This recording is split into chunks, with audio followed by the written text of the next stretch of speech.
En esta presentación vamos a hablar sobre el ejercicio físico, su importancia y sus indicaciones.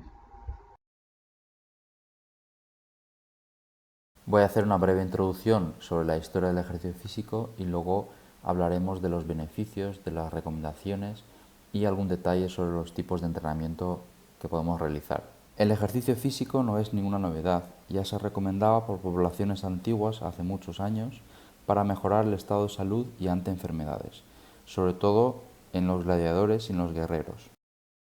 En el siglo XVIII, un médico ruso, para advertir de los problemas que generaba el sedentarismo y la inmovilidad, decía que si el cuerpo es privado de movimiento, se deteriora como agua estancada. La primera referencia sobre el ejercicio físico en patología cardíaca data en el año 1771 en el relato Angina Pectoris del médico William Everden. Se habla de un paciente que mejoró su angina serrando madera durante media hora todos los días. En la actualidad hay un aumento de las enfermedades degenerativas y de las enfermedades cardiovasculares. Eso es debido principalmente al sedentarismo y a los excedentes alimentarios. La actividad física se define como cualquier movimiento corporal producido por los músculos, lo que conlleva un gasto energético. Mientras el ejercicio físico es una actividad programada, organizada y repetida en el tiempo, con el objetivo de mantener un buen estado de salud. Mientras el estado de salud es un bienestar global, físico, mental y social de una persona. Sobre los beneficios de los programas de rehabilitación cardíaca hay un nivel de evidencia muy alto.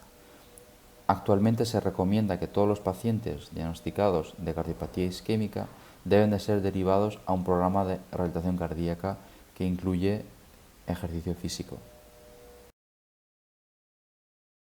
A pesar de las evidencias sólidas de los beneficios de los programas de rehabilitación cardíaca, actualmente solo un 10% de los pacientes que sufren un infarto vienen incluidos en este tipo de programa. En la diapositiva podemos observar algunos de los beneficios del ejercicio físico regular, como la mejoría de la función cardiovascular y respiratoria, la mejoría de la capacidad funcional, la mejoría o el mejor control de la frecuencia cardíaca, la tensión arterial, la reducción de los factores de riesgo, mejoría de la densidad mineral ósea, esto es muy importante a la hora de prevenir la osteoporosis. Otros beneficios que podemos elencar son la elevación del HDL o del colesterol bueno, la reducción de los triglicéridos y de la grasa corporal total y de la grasa intraabdominal, la reducción de las necesidades de insulina, muy importante en los diabéticos, el descenso de la ansiedad y la depresión, descenso de la mortalidad y morbilidad en general.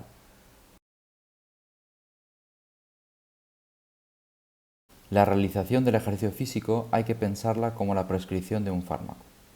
Tiene que ser individualizado y controlado por un médico y saber con qué intensidad, frecuencia y qué tipo de ejercicio realizar.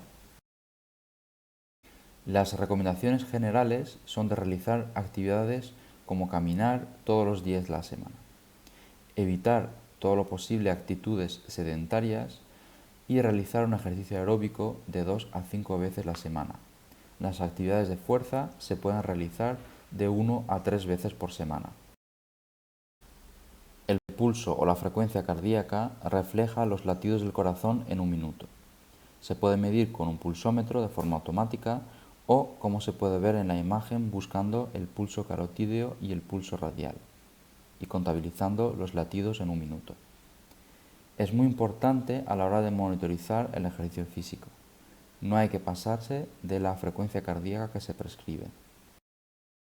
Otro método que tenemos para monitorizar la intensidad del ejercicio que realizamos sería con la escala subjetiva de percepción de esfuerzo o la escala de Borg.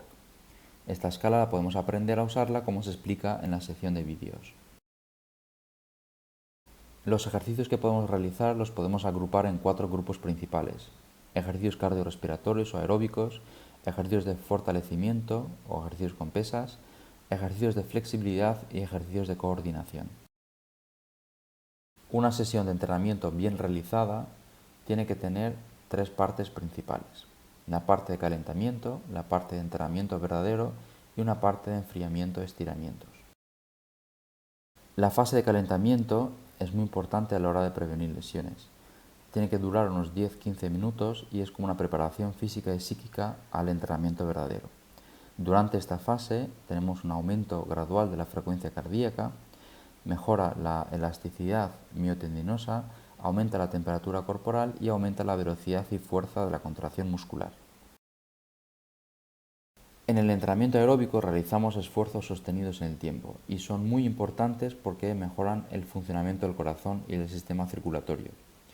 Durante este ejercicio se mejora la sensación de fatiga y se favorece la formación de nuevos vasos a nivel cardíaco, como ejemplo, caminar, correr, la natación o la bicicleta. El entrenamiento aeróbico lo podemos realizar de forma continua, manteniendo la misma carga o una carga constante durante todo el entrenamiento, o de forma interválica, alternando picos de carga más elevada con periodos de descanso con carga menor o sin carga. Ambos entrenamientos son efectivos a la hora de entrenar el sistema cardiorrespiratorio. En los ejercicios de fuerza realizamos esfuerzos intensos pero de breve duración, como por ejemplo cuando levantamos pesas. Este tipo de ejercicios son muy importantes para mantener las articulaciones estables y aumentar la fuerza muscular. En este tipo de ejercicios hay que coordinar la respiración muy bien, evitando la maniobra de Valsalva o la expiración con la glotis forzada para evitar la subida de tensión. Para finalizar una sesión de entrenamiento se realizan ejercicios de flexibilidad y estiramientos. Durante esta fase se disminuye la frecuencia respiratoria y la frecuencia cardíaca. Se reduce el dolor muscular y es importante también a la hora de prevenir lesiones. Con los ejercicios de coordinación ayudamos al sistema neuromuscular, mejoramos el equilibrio y es importante a la hora de prevenir caídas. Unas recomendaciones generales a la hora de realizar ejercicio físico. Es importante escoger una actividad que nos guste y que nos motive para mantenerla en el tiempo. Asegurar una buena hidratación y utilizar ropa cómoda. Hay que tener claro los límites y no pasar de las frecuencias cardíacas que se prescriben. Aumentar la intensidad progresivamente y suspender el ejercicio ante cualquier malestar. Es muy importante reconocer las situaciones ante las cuales hay que suspender el entrenamiento o no empezarlo, como las molestias torácicas, dificultad para respirar, mareo, dolor o inflamación en las articulaciones, fatiga que perdura después del ejercicio y fiebre. Para finalizar nos surge la pregunta, ¿durante cuánto tiempo tenemos que realizar el ejercicio físico? Sin duda alguna, el ejercicio hay que realizarlo durante toda la vida. Es la mejor actuación de cara a prevenir enfermedades degenerativas y cardiovasculares. Al día de hoy existen aplicaciones para monitorizar la actividad física y el ejercicio físico. Existen asociaciones de pacientes como el Relate, existen rutas de pacientes con corazón, todo ello para que el ejercicio forme parte importante de nuestras vidas. Muchas gracias. Os animo a todos a realizar ejercicio y notar sus múltiples beneficios.